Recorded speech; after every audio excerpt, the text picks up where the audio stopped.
根据民间团体表示，专业的家事管理员一礼拜若做30点钟，一个月薪水就当达到4万块。而且家事管理员的工作时间较自由，薪水真稳定，所以这几档有真侪人为服务业转行去做家事管理员。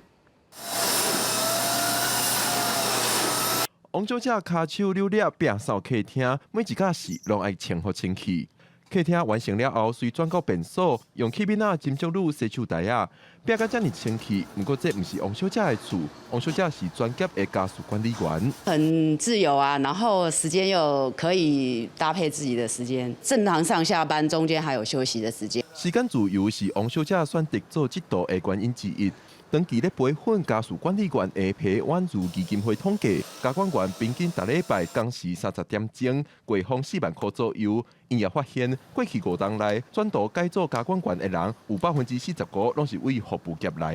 的。来最多的是餐饮业，餐饮业常常有所谓的2头班的现象，是非常长的工时，或者是不正常的工时，满足了非常多刚刚说的，就是从服务业转行来的朋友大家的需求，接送小孩，或者是要我自己带着老人去看病。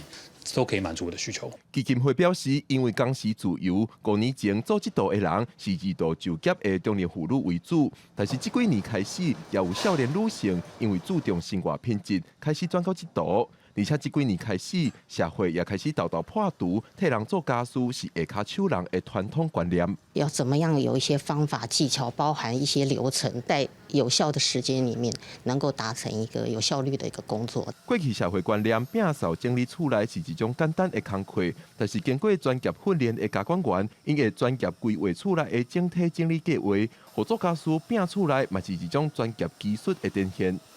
记者郭曾俊由台北报道。